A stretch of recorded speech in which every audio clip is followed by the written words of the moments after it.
Okay, so first and foremost, why do you need a query? Oftentimes, this is the only opportunity to expose your project to an agent. So in 2010, I received 12,819 queries, which is roughly 51 for every working day. Most people query agents in hopes of gaining representation. You know, people can meet agents at conferences. They can possibly be discovered if they have a friend who's published and they get a recommendation, but otherwise the query is the primary way that people find agents. Based on the numbers of how many queries I got per day in 2010, that's a lot of queries. There are agents who get more.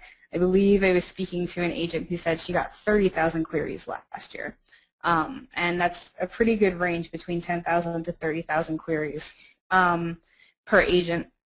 So because that's so many queries to sift through, you need to make sure that you have a query, but you have an outstanding query. Your query really needs to, wow the agent and make them read the whole thing, and then go down to the sample pages and read more. 30,000 queries a day is about 120 per day for every working day. All agents, their primary responsibility is to work with the clients they currently have. Reading queries is the absolute last thing on their to-do list.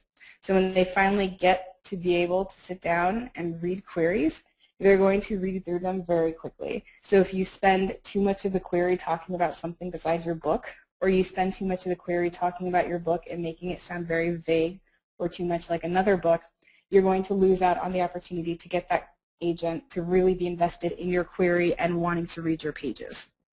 So this presentation is going to detail how to go over your query and make it really stand out.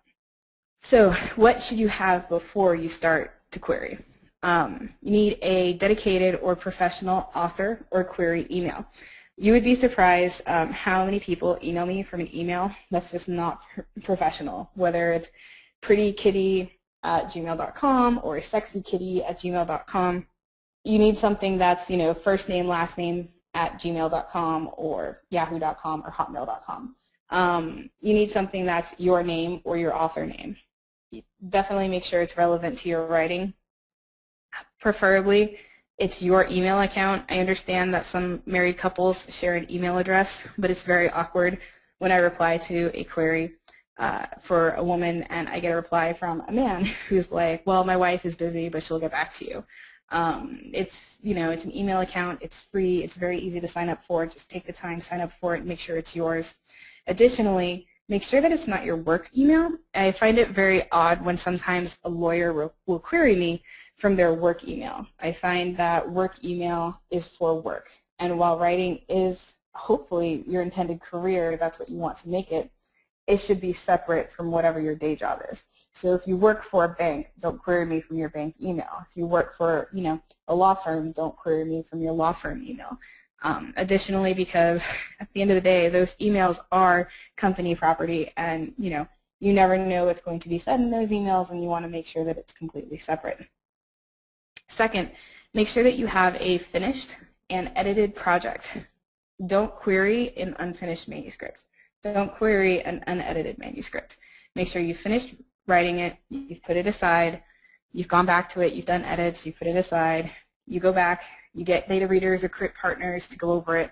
Make sure that it's the most polished piece of work possible. I like to tell people, don't query a project unless you're ready to see it on the shelves. Not saying that an agent or an editor is not going to edit it, but you should be that certain of your manuscript before you start querying. Make sure that you know the word count. This is actually something you'll put in your query letter. In addition, or besides word count, you want to make sure that it's not the page count. Word count tells us exactly the length. Page count, we don't know what font you used, we don't know the margins, we don't know the spacing, we don't know the page size, but word count will tell us how long it is. And then make sure you have a polished query letter when you query. Make sure that you know your genre. Genre is thriller, sci-fi, fantasy, dystopian, nonfiction business, nonfiction lifestyle. Genre is not adult, YA, middle grade. Those are age groups. Those are not genres. And then make sure you also know the submission guidelines for the agents who you wish to query. Every agent is different, and we're going to go over that a little more in a second.